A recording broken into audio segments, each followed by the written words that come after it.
اب 15ویں صدی میں ہم ہیں۔ اب ایک بات میں کہہ رہا ہوں اور وہ میری ذاتی رائے ہے، گمان اندازہ اس میں مجھ سے اختلاف کرنے کا ہر ایک کو حق ہے۔ میرے نزدیک 15ویں صدی ہجری اب مجدد کامل الامام المہدی سلسلہ تجدید خلافت کی آخری کڑی کے ظہور کا وقت ہے۔ اس میں مجھے ایک تو قرآن مجید سے اشارہ ملا ہے، اشارہ ہے، میں اسے تفسیر نہیں کہتا۔ میرے نزدیک قرآن مجید میں چند آیتیں سورہ مدثر کی اور چند آیتیں سورہ انشقاق کی بڑی عجیب ہے۔ سورہ مدثر کی آیات میں حضور کی آمد کا نقشہ کھینچا گیا ہے، کلا والقمر واللیل اذ ادبر والصبح اذا اسفر انہا لإحدی الکبر نذیرا للبشر لمن شاء منکم ان یتقدم او یتأخر۔ نہیں، قسم ہے چاند کی، کلا والقمر واللیل اذ ادبر، اور رات کی جبکہ وہ پیٹھ موڑ لے جانے لگے اور صبح کی جبکہ وہ روشن ہو جائے۔ حضور سے پہلے 600 برس ایسے گزرے ہیں دنیا میں کہ نبوت کا سورج نہیں تھا، بس چاند جیسے مستعار روشنی چاند کی ہوتی ہے، تو سابقہ انبیاء کی مستعار روشنی تو کوئی دنیا میں تھی، دھندلی دھندلی جیسی چاند کی ہوتی ہے، لیکن وہ سورج نہیں تھا۔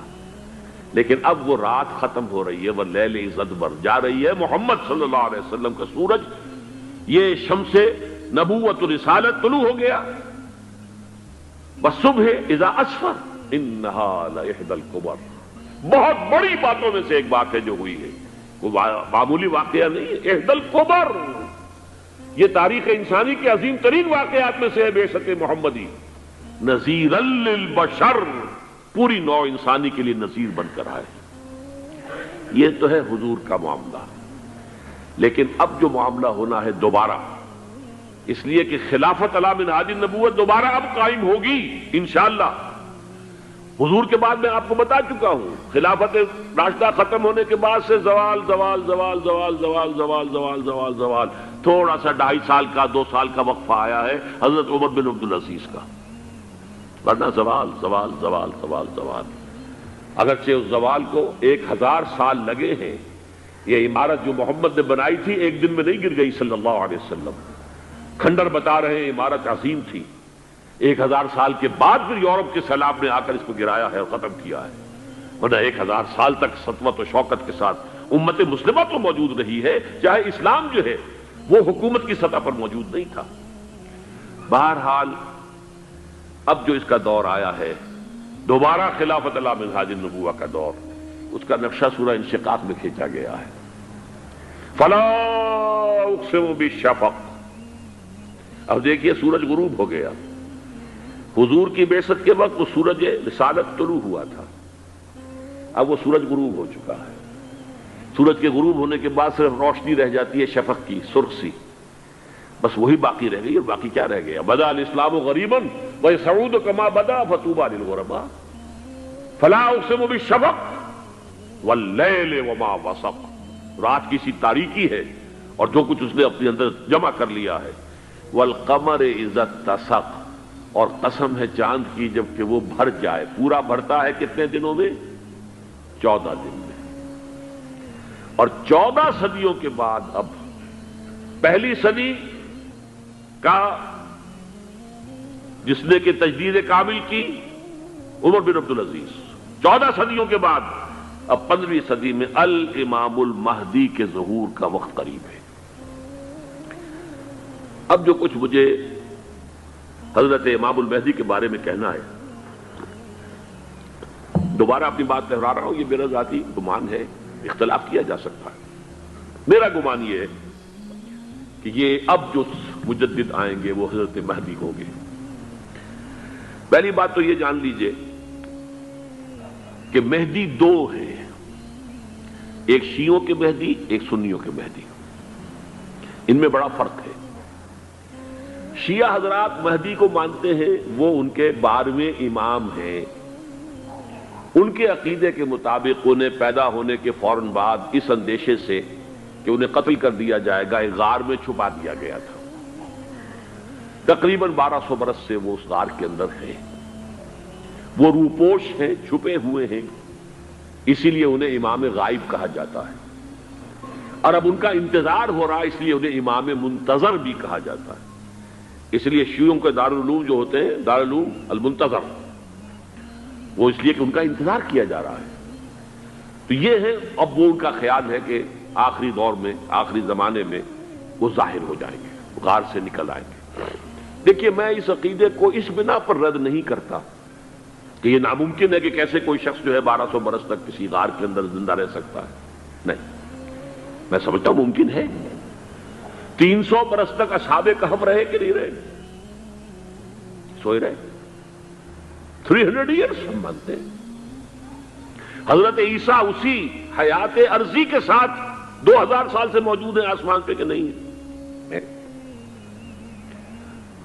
آپ کو معلوم ہے حضرت عزیر 100 برس تک مرنے کے بعد دوبارہ زندہ کر دیے گئے۔ فَأَمَاتَهُ اللَّهُ مِئَةَ عَامٍ ثُمَّ بَعَثَهُ۔ تو ناممکنات میں سے کوئی سوال پیدا نہیں ہوتا، لیکن یہ کہ آیا کوئی امامت معصومہ کا تصور قرآن اور حدیث سے ہمیں ملتا ہے؟ پھر یہ کیا یہ موروثی امامت کہ حضرت علی کی نسل جو حضرت فاطمہ سے چلی ہے اسی میں یہ امامت ہوگی؟ اس کے لیے ہمارے پاس کوئی دلیل نہیں ہے، ہم اس کو تسلیم نہیں کرتے۔ ہم تو سمجھتے ہیں کہ معصومیت ختم ہو گئی محمد الرسول اللہ صلی اللہ علیہ وسلم پر، خاتم المعصومین ہے محمد الرسول اللہ۔ اب ان کے بعد تو اجتہاد ہے اور خلافت ہے، عام معاملات میں اجتہاد ہوگا، نظام خلافت کا ہوگا۔ تو ہمارے نزدیک جو میں جس مہدی کا نام لے رہا ہوں وہ مہدی ہے جو ایک مجدد ہوں گے، جیسے کہ مجددین کے نام میں نے آپ کو گنوائے ہیں، مجدد الفسانی ہو، شاہ ولی اللہ ہو، سید احمد بریلوی ہو، شیخ الہند ہو، ایک ہوں گے انسان جو پیدا ہوں گے انسانوں کی طرح، عام طور پر اپنی عمر کو، پختگی کو پہنچیں گے، پھر وہ سامنے آئیں گے منظر پر، پھر وہ کام کریں گے، قیادت کریں گے، عرب میں ان کا ظہور ہوگا۔ دوسری بات یہ نوٹ کر لیجئے حضرت مہدی کے بارے میں، ہمارے ہاں احادیث کے جو مجموعے ہیں، ان میں جو ٹاپ کے 2 مجموعے ہیں، ان میں کہیں حضرت مہدی کا ذکر نہیں ہے، نہ صحیح بخاری میں نہ صحیح مسلم میں۔ لیکن ہم اسے نظر انداز نہیں کر سکتے کہ صحائح ستہ کی بقیہ 4 کتابوں کے اندر موجود ہیں، لہذا نظر انداز نہیں کر سکتے، اگنور کرنا ممکن نہیں ہے۔ اب اس میں میں چاہتا ہوں کہ کچھ حدیثیں آپ کو میں سناؤں جن میں حضرت مہدی کا تذکرہ کیا گیا ہے۔ پہلی ہے وعن عبداللہ ابن مسعود قال قال رسول اللہ صلی اللہ علیہ وسلم، حضرت عبداللہ ابن مسعود سے روایت ہے، وہ فرماتے ہیں کہ حضور نے ارشاد فرمایا لا تذهب الدنيا حتى يملك العرب رجل من اہل بیتی، یہ دنیا ختم نہیں ہوگی جب تک کہ عرب پر میرے اہل بیت میں سے ایک شخص کی حکومت قائم نہ ہو۔ اور آپ کو معلوم ہے کہ آج تک عرب پر حضور کے اہل بیت کی کوئی حکومت قائم نہیں ہوئی، اور جب قائم ہوئی بھی تھی حضرت علی کو اگر شمار کیا جائے، اس لیے کہ حضور نے وہ جو مشہور واقعہ ہے کہ ایک چادر میں لے لیا تھا حضرت علی کو اور حضرت فاطمہ اور حضرات حسنین کو، اللہم ہؤلاء اہل بیتی، اے اللہ یہ بھی میرے اہل بیت ہیں، تو حضرت علی کی بھی حکومت منعقد نہیں ہوئی، پورے عالم اسلام پر ان کی حکومت نہیں تھی، اس لیے کہ شام اور مصر دونوں صوبے جو ہیں انہوں نے ان کی اطاعت قبول نہیں کی تھی۔ اس حوالے سے یہ معاملہ ابھی ہونا ہے۔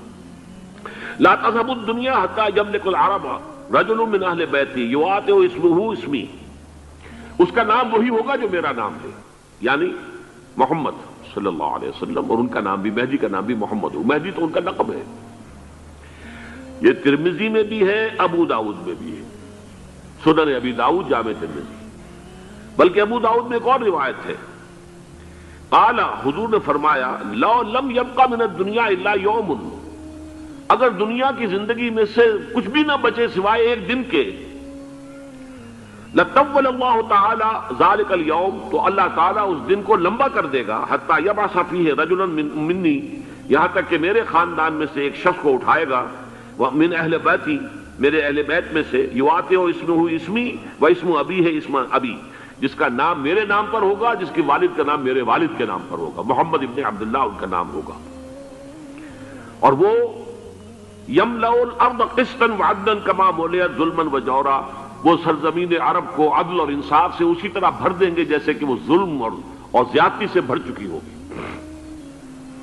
دوسری روایت ہے حضرت ابو سعید خدری رضی اللہ تعالی عنہ سے، حضور نے فرمایا المہدی منی اجل الجبہۃ اقن الانف یملأ الارض قسطا وعدلا کما ملئت ظلما وجورا یملک 7 سنین، رواہ داؤد، کہ مہدی مجھ میں سے ہوں گے بڑی روشن پیشانی والے اور بڑی کھڑی ناک والے، وہ زمین کو بھر دیں گے انصاف سے اور عدل سے جیسے کہ وہ ظلم سے بھری ہوئی ہوگی، اور وہ 7 برس تک حکومت کریں گے۔ عرب میں خالص خلافت علی منہاج النبوہ کا نظام حضرت مہدی کے ہاتھوں قائم ہوگا اور 7 برس تک قائم رہے گا عرب کے اندر۔ اس کا اگلا مرحلہ میں بعد میں بیان کروں گا۔ تیسری روایت، اور اس کو میں اس لیے خاص طور پہ سنا رہا ہوں کہ اس میں وہی الفاظ آئے ہیں جو میں نے ابتدا میں حدیث آپ کو سنائی تھی، اس کے الفاظ ہیں۔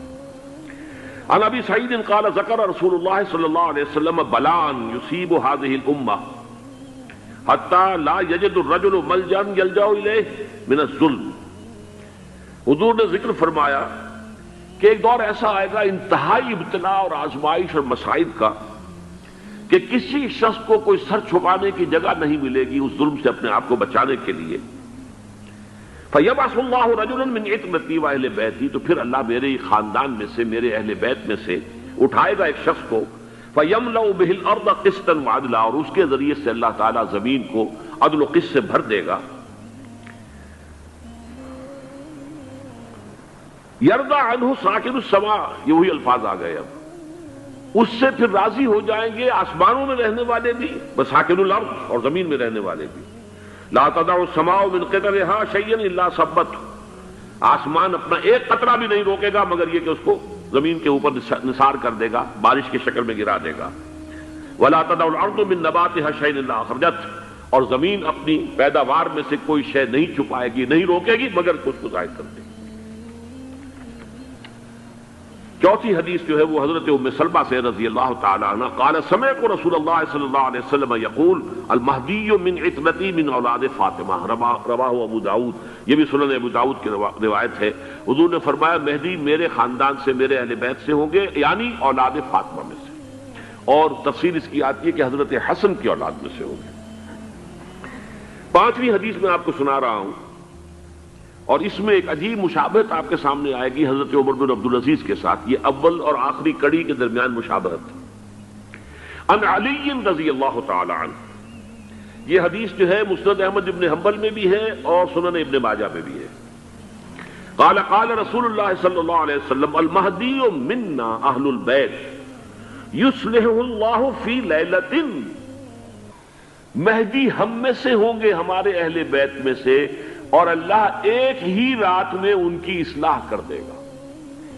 یعنی وہ پہلے سے کوئی زیادہ روحانی یا دینی کوئی اس سے طرح کی شخصیت نہیں ہوں گے، لیکن ایک ہی رات میں اللہ تعالیٰ ان کی سیرت و کردار کے اندر انقلاب عظیم برپا کر دے گا۔ جیسے کہ میں نے عرض کیا تھا آپ سے کہ عمر بن عبدالعزیز کی زندگی میں انقلاب عظیم آیا ہے، خلافت کا بوجھ پڑتے ہی کہاں وہ خوش باش اور خوش لباس اور خوش خوراک، وہ شہزادہ ٹھاٹ باٹ والا، جاگیر والا، گورنر کا بیٹا اور خود گورنر، اور کہاں یہ کہ اس کی وہ درویشی جو میرے نزدیک واللہ عالم، ڈرتے ڈرتے کہہ رہا ہوں، میرے نزدیک وہ حضرت ابو بکر، حضرت عمر اور حضرت علی کی درویشی کو بھی مات دے گئی۔ لیکن کنٹراسٹ بہت شدید ہے، وہاں جو بھی کچھ تھا وہ تدریجاً آیا تھا، ہوتے ہوتے ہوتے ایک انتہا، اور یہاں سڈن آیا۔ چھٹی حدیث، عن انس سمعت رسول اللہ صلی اللہ علیہ وسلم یقول نحن ولد عبد المطلب سعادت اہل الجنہ، ہم عبد المطلب کی جو اولاد ہیں اور نسل ہیں، ہم جنت کے سردار ہیں۔ اور پھر آپ نے نام گنوائے ہیں، انا وحمزۃ وعلی وجعفر والحسن والحسین والمہدی، میں خود اور حضرت حمزہ بنو عبد المطلب میں سے، عبد المطلب کے بیٹے، اور علی اور جعفر حضرت علی کے بھائی جعفر طیار، اور حسن اور حسین حضرت فاطمہ کے لخت جگر حضرت علی کے بیٹے، والمہدی، اور آخر میں جا کر پھر مہدی۔ اب میں آپ کو ایک حدیث سنانے چلا ہوں جس میں ایک عجیب نقشہ سامنے آتا ہے کہ یہ مہدی جب ظاہر ہوں گے تو کس طور سے ظاہر ہوں گے، ان کے ظہور کی کیفیت کیا ہوگی، کیف یظہر۔ یہ روایت ہے حضرت ام سلمہ سے رضی اللہ تعالی عنہا، حضور کی زوجہ محترمہ ہیں، فرماتی ہیں ام سلمہ عن النبی صلی اللہ علیہ وسلم قال یکون اختلاف عند موت خلیفۃ، موت خلیفۃ، حضور نے فرمایا ایک خلیفہ کی موت پر اختلاف واقع ہو جائے گا، خانہ جنگی ہو جائے گی۔ فَيَخْرُجُ رَجُلٌ مِّنْ أَهْلِ الْمَدِينَةِ هَارِبًا إِلَىٰ مَكَّةَ، پھر مدینے کے لوگوں میں سے ایک شخص نکلے گا، بھاگے گا اور جا کر پناہ لے گا اور چھپ جائے گا مکے میں۔ فَيَأْتِيهِ نَاسٌ مِّنْ أَهْلِ مَكَّةِ، پھر اس کے پاس آئیں گے اہل مکہ، مکہ کے لوگ، فَيُخْرِجُونَهُ، اور اسے نکالیں گے، جہاں وہ چھپے ہوئے ہوں گے وہاں سے نکالیں گے۔ وَهُوَ كَارِهٌ، اور وہ بالکل اس کو پسند نہیں کر رہے ہوں گے، نہ وہ خواہش مند ہوں گے کہ ان کے ہاتھ پر بیعت کی جائے، نہ وہ یہ چاہیں گے کہ وہ میدان میں آئیں اور ان کو جو ہے اپنا لیڈر مانا جائے۔ وَهُوَ كَارِهٌ فَيُبَايِعُونَهُ بَيْنَ الرُّكْنِ وَالْمَقَامِ، لیکن لوگ جو ہے پھر اصرار کے ساتھ ان کے ہاتھ پر بیعت کریں گے رکن اور مقام کے درمیان۔ رکن وہ کونا ہے خانہ کعبہ کا جس میں حجر اسود لگا ہوا ہے، اور مقام ابراہیم جو ہے، ان دونوں کے مابین جو یہ علاقہ ہے یہاں پر وہ بیعت ہوگی۔ وَيُبْعَثُ إِلَيْهِ بَعْثٌ مِّنَ الشَّامِ، ان کے خلاف ایک لشکر بھیجا جائے گا شام سے۔ نہیں کہا جا سکتا کہ باسی حکومت اس وقت کی جو ہے اس کی طرف سے کوئی مسئلہ اس طرح کا اٹھ کھڑا ہو، اس لیے کہ ابھی تو بہرحال باسی حکومت وہاں ہے۔ فَيُخْسَفُ بِهِمْ بِالْبَيْضَاءِ بَيْنَ مَكَّةَ وَالْمَدِينَةِ، لیکن اللہ تعالیٰ اس لشکر کو مکے اور مدینے کے درمیان وادی بیضاء میں دھسا دے گا، زمین کے اندر پورے کے پورے لشکر کو۔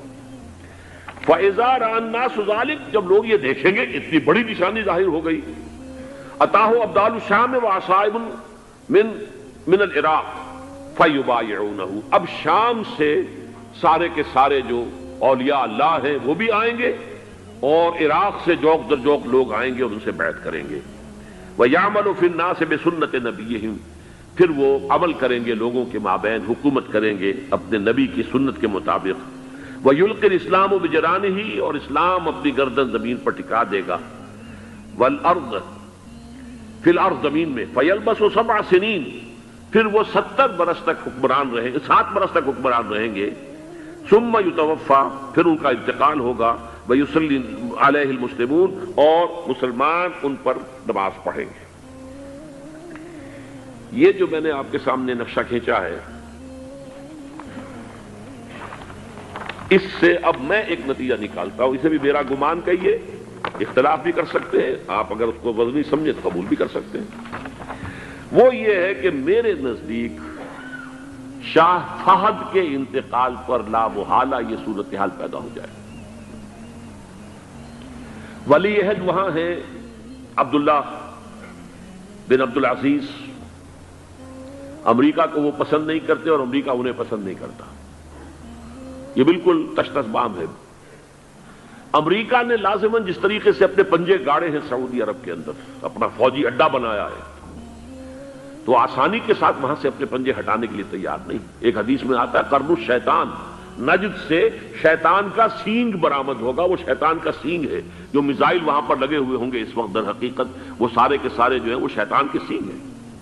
بہرحال کوشش وہ کرے گا کہ جیسے کہ اس نے جارڈن میں کیا، کتنے عرصے سے وہاں شاہ حسین کا چھوٹا بھائی حسن جو ہے وہ ولی عہد تھا، عین وقت کے اوپر آ کر، اور پتہ نہیں کیسی کیسی دوائیاں دے کر اسے لے کر آئے ہیں شاہ حسین کو، مرتے ہوئے کو تھوڑی دیر زندہ رکھنے کے لیے، اور وہ تبدیلی کروا کر جو ہے واپس لے گئے ہیں۔ تو یہ معاملہ ہوا ہے، تبدیلی کروا دی، وہاں تو ہو گئی آرام سے، کوئی بات نہیں۔ بحرین میں بھی غالباً ایسا ہی معاملہ ہوا ہے، واللہ عالم، مجھے یاد پڑتا ہے کہ وہ چاہتے ہیں کہ ہمارا پسند کا آدمی آئے۔ اگر سعودی عرب میں یہ کام کیا گیا تو اس کا لازمی نتیجہ خانہ جنگی ہوگا، اس لیے کہ وہاں کی روایت یہ بڑی سخت ہے، بڑی پختہ ہے۔ پھر یہ کہ وہاں جو ہے امیر عبداللہ جو ہے، جو وہاں پر اگرچہ سپہ سالار وہ نہیں ہے، کمانڈر ان چیف وہ نہیں ہے، کمانڈر ان چیف تو کوئی اور ہے، لیکن الحرس الوطنی جو ہے، نیشنل گارڈز، بہت بڑی فورس ہے وہ۔ اصل بیڈوین فورس جو ہے صحرا کے لوگوں کی، عرب فورس، وہ در حقیقت الحرس الوطنی ہے، نیشنل گارڈ ہے، اور اس کا کمانڈر ان چیف یہ ہے امیر عبداللہ. تو لازماً یہ شکل جو ہے پوری ہو کر رہے گی.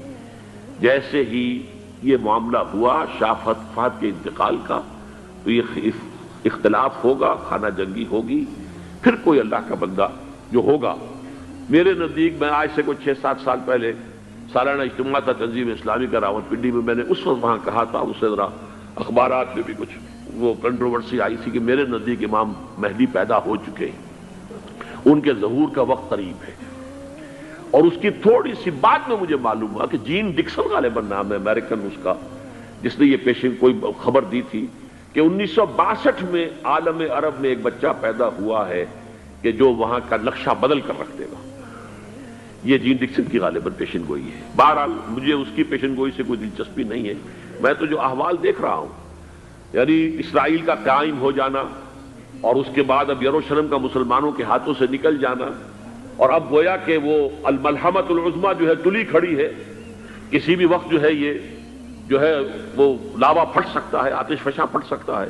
تو یہ تمام حالات ایسے ہیں کہ جن کی وجہ سے میں سمجھتا ہوں کہ ایک تو جو قرآن مجید کے اشارات میں نے آپ کو بتائے، 14 صدیاں 14 دن میں چاند کا پورا ہونا، والقمر اذا اتسق، 14 دن میں 14ویں کا چاند. اسی طرح اب یہ 14 صدیوں کے بعد یہ صدی جو 15ویں صدی ہے، یہ در حقیقت ظہور امام مہدی کی صدی ہے. لیکن یہ کہ امام مہدی کی حکومت قائم کرنے کے لیے کون لوگ آئیں گے؟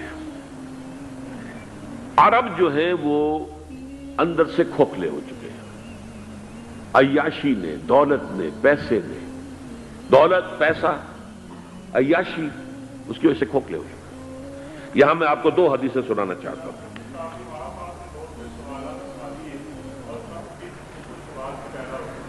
بہت سے ہو گئے، آپ اطمینان سے تشریف رکھیے.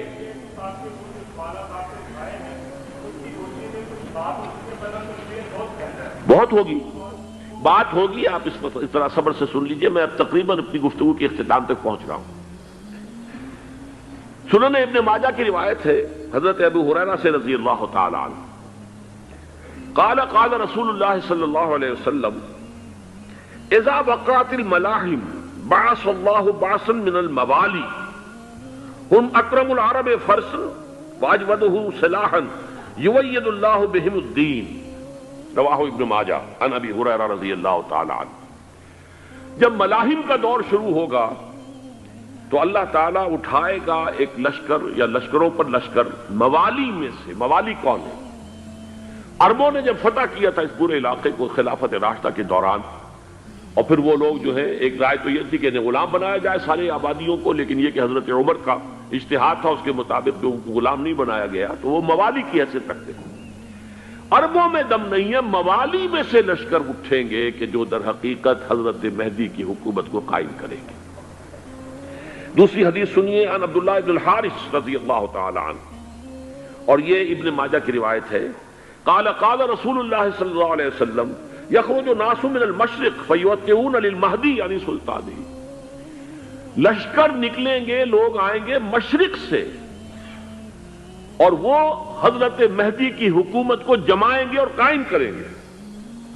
اب ذرا نوٹ کیجئے کہ جزیرہ نما عرب کے مشرق میں کون سے ملک ہیں؟ 3: ایران، افغانستان، پاکستان. یہ 3 سالڈ مسلم ممالک، مسلم آبادی اکثریت. ویسے تو یہ کہ آگے ہندوستان میں 20 کروڑ مسلمان ہیں، لیکن وہ 20 کروڑ جو ہے وہ تو 80 کروڑ کے اندر تحلیل ہو جاتے ہیں غیر مسلموں میں. لیکن یہاں جو معاملہ ہے یہ خالص اکثریت کے. ان میں سے ایران کا معاملہ جہاں تک ہے، نمبر 1 یہ کہ وہ شیعہ عقائد کے حصار میں بند ہے، اس سے ادھر ادھر ہونا اس کے لیے ممکن نہیں. حدیث میں یہ بھی آتا کہ اصفہان سے 70,000 یہودی دجال کا ساتھ دیں گے. لیکن بہرحال خراسان ایک صوبہ ہے افغانستان کا اس وقت بھی شمال مشرقی کونے میں. مجھے امید ہے وہاں سے خیر کی، کیونکہ خراسان کا لفظ وہاں پہ شامل ہے، اور حضور کی حدیث میں بعد میں آپ کو سناؤں گا کہ خراسان سے فوجیں چلیں گی جو یروشلم کو دوبارہ حاصل کریں گی، فتح کریں گی. جیسے پہلے یروشلم کھویا عربوں نے تھا، دوبارہ حاصل کیا تھا کرد نے، کرد خون صلاح الدین ایوبی رحمت اللہ علیہ.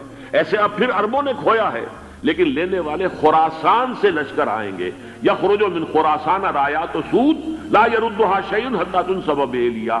خراسان کے علاقے سے کالے علم لے کر لشکر چلیں گے جن کے روح کو کوئی موڑ نہیں سکے گا جب تک کہ وہ جا کر یروشلم میں نصب نہ ہو جائے. اس کے بعد نام آتا ہے پاکستان کا. یہ ہے میری اور آپ کی داستان، اور یہ ہے سبب جس کی وجہ سے کہ میں آپ سے یہ گفتگو کر رہا ہوں. اصل میں تو کس لیے؟ محض ایک علمی استفادہ، محض اپنی بات آراء کو ظاہر کرنے کا شوق نہیں، بلکہ یہ کہ اپنی ذمہ داری ہم پہچانے کہ ہم کس مقام پر کھڑے ہیں. دیکھیے، اس پاکستان کے بارے میں یا ہندوستان کے بارے میں علامہ اقبال نے کہا تھا اپنے ترانہ ملی میں، میر عرب کو آئی ٹھنڈی ہوا جہاں سے، میرا وطن وہی ہے، میرا وطن وہی ہے.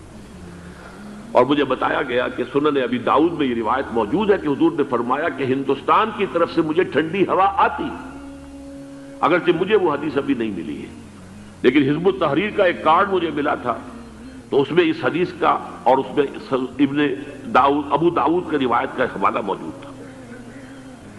لیکن میں جو چیز آپ کو بتا چکا ہوں وہ یہ کہ الف ثانی کا پورا تجدیدی کارنامہ اس ہندوستان کی سرزمین میں ہوا. مجدد الف ثانی شیخ احمد سرندی، شاہ ولی اللہ دہلوی، سید احمد بریلوی، وہ تو ہمارے پاکستان میں آ کر جو ہے ان کا خون جذب ہوا ارض پاکستان میں. پھر شیخ الہند مولانا محمود حسن. تحریک خلافت چلی تو صرف ہندوستان میں چلی اور کہیں نہیں چلی. آزادی کی تحریک چلی پوری دنیا میں، وہ نیشنلزم کی بنیاد پر چلی، ملے نیشنلزم، عرب نیشنلزم، ترک نیشنلزم. ہمارے ہاں چلی تو اسلام کے نام پر پاکستان کا مطلب کیا؟ لا الہ الا اللہ. پھر پاکستان قائم ہوا معجزے کے طور پر، بلکہ نازل ہوا ہے لیلۃ القدر میں. انا انزلناہ فی لیلۃ القدر، جیسے قرآن نازل ہوا لیلۃ القدر میں، یہ پاکستان بھی نازل ہوا لیلۃ القدر میں. اس کا برقرار رہنا ابھی تک معجزہ ہے. ہندو یہ سمجھتا تھا، کانگریس سمجھتی تھی کہ جھٹپٹ ختم ہو جائے گا. پھر یہ کہ اس کا قرارداد مقاصد کا پاس ہو جانا، مزید بھی اور اضافی دفعات دستور میں آ جانا، اب کمرشل انٹرسٹ کو ربا قرار دے کر حرام قرار دینا، یہ سارے لینڈ مارکس ہیں کہ جو اشارہ کر رہے ہیں کسی چیز کی طرف. معاملہ کدھر جا رہا ہے؟ پھر یہ کہ یہ جو 14ویں صدی کے مجدد تھے شیخ الہند، اس کے بعد سے کچھ ایسی شخصیتیں عظیم پیدا ہوئی ہیں ہند میں جن کو میں سمجھتا ہوں کہ 14ویں صدی کے مجدد اور 15ویں صدی کے مجدد کے درمیان، یہ 15ویں صدی کے مجدد کی راہ کو سیدھا کرنے والے، جیسے کہ حضرت یحییٰ نے کہا تھا میں تو آنے والے کا راستہ سیدھا کر رہا ہوں حضرت عیسیٰ کے لیے، ایسے ہی 15ویں صدی کے لیے امام مہدی کے لیے راستہ صاف کرنے والے سب سے پہلے علامہ اقبال، جنہوں نے اسلام کا تصور دین کی حیثیت سے دوبارہ زندہ کیا ہے، ورنہ اسلام ایک مذہب کی شکل اختیار کر چکا تھا. پھر مولانا مودودی، مولانا ابوالکلام آزاد حکومت الہیہ کے نعرے کے ساتھ میدان میں آئے. یہ اقبال نے جو تصور پیش کیا تھا اس پر عملی جد و جہد کے لیے حزب اللہ قائم ہوئی. نوٹ کر لیجئے 11 برس کا فرق ہے عمر کا علامہ اقبال کے اور ابوالکلام کے. اور 1913 میں جب حزب اللہ قائم کی ہے اس وقت علامہ اقبال کی ملی شاعری اپنے عروج کو پہنچ چکی تھی.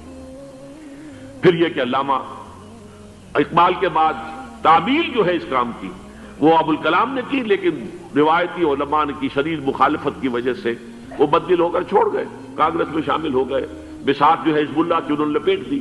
پھر مولانا مودودی آئے، انہوں نے وہ ڈور جو ہے اس کا سرا تھاما، جماعت اسلامی قائم کی حکومت الہیہ ہی کے قیام کے لیے. اگرچہ میرے نزدیک یہ کہ وہ انتخابی اور ایک قومی سیاست کی ایک جماعت بن کر پاکستان میں جو ہے دلدل میں پھنس گئی ہے. اب ہم اس کی کوشش کر رہے ہیں، تنظیم اسلامی اور یہ تحریک خلافت جس کے تحت یہ جلسہ ہو رہا ہے. یہ ساری چیزیں وہ ہیں کہ آپ کو سوائے پاکستان کے اور کہیں نہیں ملیں گی پوری دنیا میں. معلوم ہوتا ہے کہ پاکستان کو بہت بڑا رول پلے کرنا ہے اس میں. اور اس کے ساتھ اب جمع کر لیجئے افغانستان کی عمارت افغانستان، اسلامی عمارت افغانستان قائم ہو چکی ہے. یہ پچھلے 20 سالوں میں جو کچھ وہاں ہوتا رہا ہے اس سے پہلے تصور نہیں ہو سکتا تھا. کابل جو ہے وہ تو جیسے پیرس کا تمدن تھا ویسے کابل کا تھا، وہی لباس، وہی سکرٹس. یہاں جب آئے تھے شاہ ظاہر شاہ سرکاری دورے پر تو ان کی جو ملکہ صاحبہ تھی ان کے ساتھ وہ سکرٹ میں ملبوس تھی. کابل جو ہے وہ بالکل ایک پیرس کی طرح کا شہر تھا. آج کابل جو ہے جا کر دیکھیے، علامہ اقبال کے فرزند بھی دیکھ کر آئے ہیں تو اگرچہ وہ خود میں سمجھتا ہوں کہ خاصے انہیں آپ لبرل کہیں، آزاد خیال کہیں، لیکن اس درجے متاثر ہو کر آئے تھے کہ انہوں نے یہ کہا افغانستان میں جو میں نے حالات دیکھے ہیں کہ اگر 2-4 اور مسلمان ملکوں کے اندر یہ نظام قائم ہو جائے تو پوری دنیا مسلمان ہو جائے گی۔ یہ سب کچھ کیسے ہو رہا ہے؟ یہ آنے والے دور کی جھلکیاں ہیں۔